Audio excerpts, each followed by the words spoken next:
Baik, sekarang kita pindah ke karakter laki-laki. Ada kurang lebih 13 poin yang saya susun ya. Yang pertama, akal pikiran dominan. Saya sudah jelaskan tadi. Bagaimana akal pikiran itu gini teman-teman. Masalah, solusi. Itu akal pikiran dominan. Kalau perasaan itu dipikirin dulu lama, baru solusinya. Ya. Kalau laki-laki itu pecat ban mobilnya atau pecat ban motornya, yang kita pikirin mana tambal ban. Solusinya langsung. Masalah, solusi. Kalau perempuan enggak, dia turun dulu. Kenapa ya? Kena apa ini? Lebih lama. Jangan tersinggung akhwat di belakang ya. Kita bicara secara umum. Tapi kalau tersinggung juga apa boleh buat ya? Karena sudah ini apa boleh buat. Ini karakternya memang. Baik. Yang kedua yang harus dikenali, ini bagi akhwat harus mengenal. Laki-laki itu suka dihormati kepemimpinannya. Jadi memang ada fitrah itu. Jadi laki-laki itu teman-teman sekalian, maaf, jangan ada yang tersinggung ya. Kalau dia pendek, dia kecil, badannya tetap punya karakter laki-laki, kejantan, ada pemimpinan. Jadi dia tidak suka diganggu itu. Dia suka dijadikan sebagai pemimpin, didahulukan, didengar pembicaraannya, didengar instruksinya. Ini karakternya. Makanya saya pernah kasih contoh kalau anak laki-laki sama anak perempuan beda. Kalau antum masih punya anak kecil coba praktekin. Kalau anak perempuan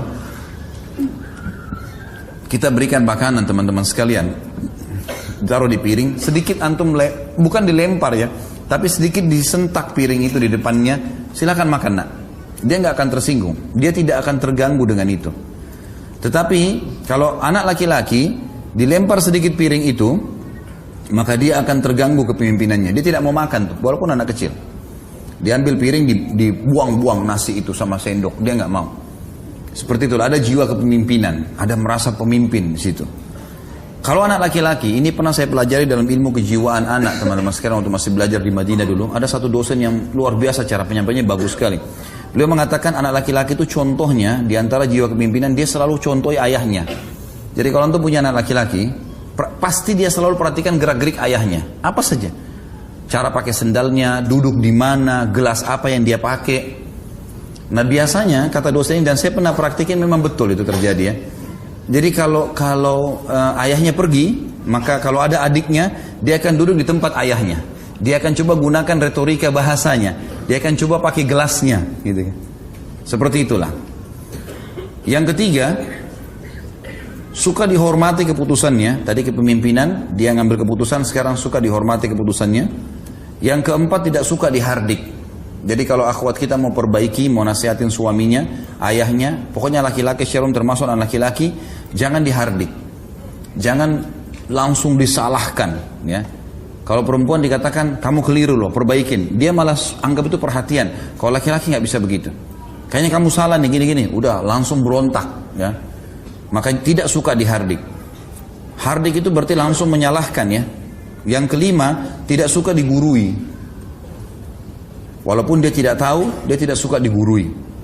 Maka biasanya retorika yang saya ajarkan kepada akhwat atau seorang istri, menghadapi suami, dia usahakan seperti orang yang bertanya, tapi sebenarnya sedang ingin memberikan nasihat kepada suaminya. Bagaimana ya, kalau ada orang seperti ini kasusnya, menurut kamu seperti apa? Padahal sebenarnya kita sedang menyinggung dia. Gitu. Yang keenam, suka diterima kasih. Suka diterima kasih. Jadi laki-laki itu suka kalau dia ngasih sesuatu, terima kasih ya gitu. Beda terima kasih dengan tadi perhatian ya. Kalau perempuan suka diperhatikan itu, biar antum tidak ucapin terima kasih, tapi kalau dilirik, dilihat, ada tanda-tanda perhatian sudah cukup. Kalau laki-laki enggak, si perempuan kalau mengatakan terima kasih ya, itu akan ada secara kejiwaan mendorong dia melakukan yang lebih baik. Yang ketujuh, suka melindungi. Jadi sifat laki-laki itu suka melindungi. Perempuan suka dilindungi tadi. Jadi memang sudah karakter itu. Orang kalau menikah, maka dia suami, dia merasa dia melindungi istrinya. Dia merasa dia bertanggung jawab kalau akan terjadi apa-apa. Seperti itulah. Dan termasuk anak laki-laki juga, kalau sudah mulai dia agak besar, dia akan melindungi ibunya, dia akan melindungi yang lainnya. Dan memang subhanallah, pada laki-laki ada itu. Makanya penjahat itu, kalau ada seorang wanita lewat dan ada anak laki-laki di sebelahnya, walaupun anak itu masih kecil, itu sudah cukup membuat dia bimbang untuk melakukan perbuatan kriminalnya. Tapi kalau anak perempuan, itu dia masih berani. Karena ada masalah itu. Kemudian yang kedelapan, suka untuk digoda. Ya. Artinya di sini memang laki-laki itu suka kalau penampilan istrinya dandan, apalah, yang segala macam bahasa yang bisa digunakan ya. Dari penampilan pakaian yang seksi, yang wangi, dan itu memang dia suka.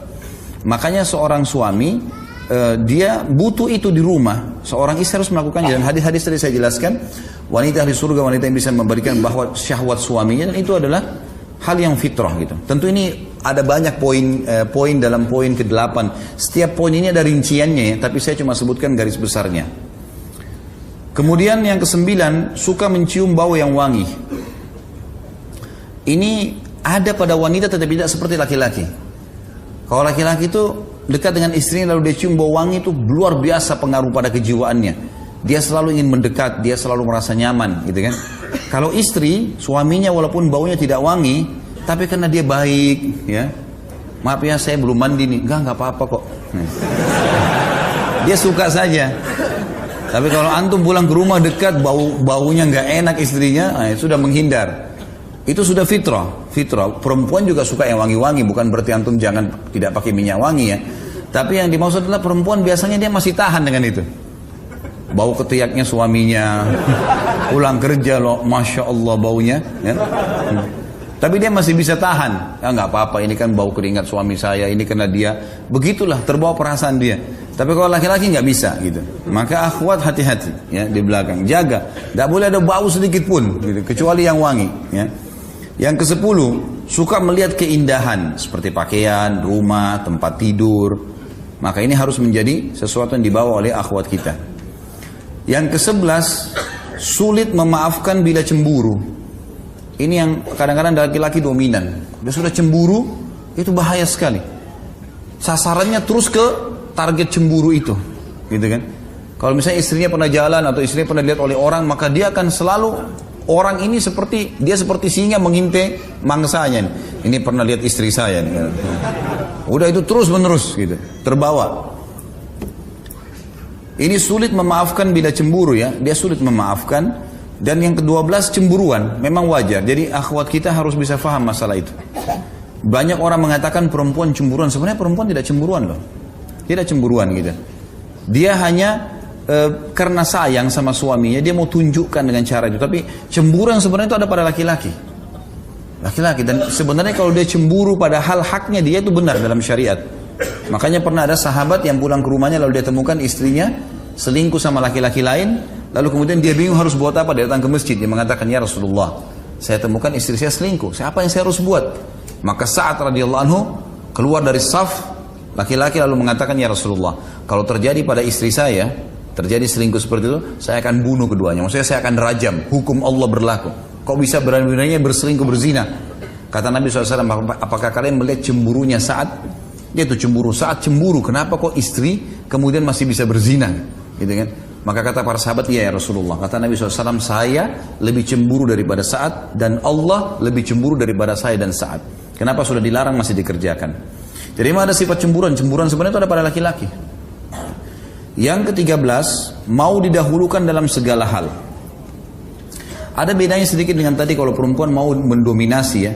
Mendominasi dalam arti kata ini dia didahulukan, dia kalau mengambil sebuah keputusan, dia coba supaya hadir di situ, dia yang coba mengatur. Nah ini harus dikontrol. Tapi kalau laki-laki memang mau didahulukan dalam segala hal. Kalau kapan istri mengatakan ya sudah, ambil saya keputusan, saya tinggal ikut, maka itu jauh lebih kena dengan karakternya. Allahu a'lam. Jadi ini kurang lebih yang saya bisa susun teman-teman sekalian. Tentu masih ada bahasan berhubungan dengan masalah ini, tapi saya berikan garis besarnya saja.